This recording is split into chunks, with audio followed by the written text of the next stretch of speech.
জীবনে চলার পথে কিছু কিছু মানুষের সাথে দেখা হয়ে যায় যারা একদম অদ্ভুতভাবে আমাদের লাইফে চলে আসে, আর তারা এত ভালো বন্ডিং ক্রিয়েট করে যে তাদের কখনো ভোলার মতো হয় না। আজকে আমি আমার এই ভিডিওতে এমনই একজন ভালোবাসার মানুষ সম্পর্কে বলবো। হাই এভরিওয়ান, আসসালামু আলাইকুম। আশা করছি সবাই খুব ভালো আছো। এই ভিডিওটা ফুল দেখলেই বুঝতে পারবে যে সেই ভালোবাসার মানুষটাকে। আমরা অনেক সময় মনে করি যে না, রক্তের সম্পর্কই সম্পর্ক, কিন্তু এই রক্তের সম্পর্কের বাইরেও কিছু কিছু সম্পর্ক থাকে যাদের সাথে আমাদের অনেক বেশি ভালোবাসা থাকে, যাদের সাথে আমাদের অনেক বেশি মিল থাকে এবং তারা পরিবারেরই একজন হয়ে যায়। তো এমনই একটা মানুষের কথা আজকে আমি এই ভিডিওতে বলবো। তো আজকে আমি যার কথা বলতেছি সে হচ্ছে আমার ভাই, আমারই বড় ভাই।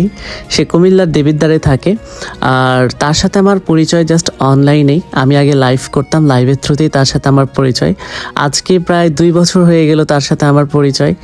আর সে এমন একটা ভালো মানুষ যে আমি যদি তার ব্যস্ততার মাধ্যমে তার খোঁজ খবর নাও নিতে পারি, সে প্রতিদিন আমার খোঁজ খবর নেয়, আমি কেমন আছি, কি করছি না করছি।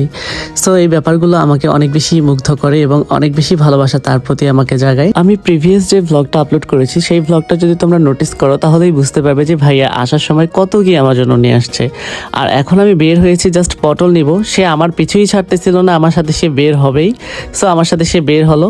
এখন শশা নিব আর লেবু নিব, যার কারণে আমি ভাবতেছিলাম যে কোন ধরনের শশা ভালো হবে, কারণ আমি শশা কখনোই কিনিনি। তো ভাইয়া বলতেছে যে এই টাইপের শশা নাও, এটা ভালো হবে। তো সে বের হয়ে মুশকিলের মধ্যে আমাকে ফেলে দিল। সে এটা নিব, সেটা নিব, ওইটা নিব, এটা নিব করা শুরু করে দিছে। আমি ভাইয়াকে বলতেছিলাম ভাইয়া এত এটা সেটা ওটা নিতে হবে না, বাসায় এমনি অনেক কিছু আছে, এত কিছু নেওয়ার কোনো দরকার নেই। তারপরে ভাইয়া ভাবলো যে পপকর্ন নিয়ে নিই, রাত্রে গল্প করা হবে, তাই পপকর্ন নিয়ে নিল। এই ভিডিওতে তোমরা অনেকেই নোটিস করেছো যে আমার ঠোঁট লাল। অ্যাকচুয়ালি আমরা আইসক্রিম খেয়ে আসছি 2 ভাই, আর আমি আইসক্রিম অনেক সময় বেশি যদি মজা লাগে তাহলে আমি চুষে চুষে খেতে বেশি পছন্দ করি, তাই আমার ঠোঁট একদম লাল বা অরেঞ্জ হয়ে গেছে। আর ভাইয়াটা ঠিকই আছে। তো যেই রুটিটা নিয়ে আসলাম সকালবেলা জাস্ট ভেজে খাওয়া যাবে, তো সেই রুটির প্যাকেটটা ছিল এইটা। আর জেরিনের জন্য একটা কেক নিয়ে আসা হয়েছে, সেই কেকটা জেরিন খাবে। আর নাড়ু নিয়ে আসা হয়েছে, তিলের নাড়ু তো অনেক ভালো, যার কারণে তিলের নাড়ু নিয়ে আসা হয়েছে। তো সেটা আমি তোমাদের সবাইকে দেখাচ্ছিলাম। আর আমরা ভেবেছিলাম রাত্রে আমরা মুভি দেখবো 2 ভাইয়ে, যার কারণে পপকর্ন নিয়ে আসা হয়েছিল।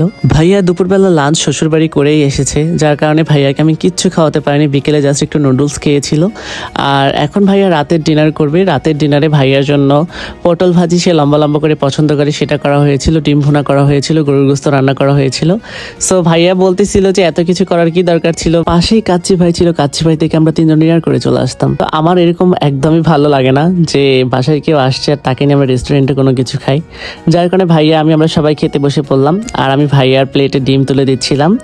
আসলে পছন্দের মানুষকে খাওয়াতে, তার সাথে গল্প করতে অনেক ভালো লাগে। আর ভাইয়া ঢাকা হুট করেই চলে আসছে, তার ছুটি কিভাবে ম্যানেজ করছে, কবে কবে ম্যানেজ করছে কিছুই আমাকে জানায়নি। আমিও গ্রামের বাড়িতে গেছিলাম, সো গ্রামের বাড়ি থেকে এসেছি তার সাথে দেখা করার জন্য। আর এসে দেখা করে খুবই ভালো লাগলো, আমাদের খুব ভালো একটা সময় কাটলো। তো নেক্সট অন্য একটা ভিডিও নিয়ে আসবো, সেই অবধি সবাই অনেক ভালো থেকো। আল্লাহ হাফিজ।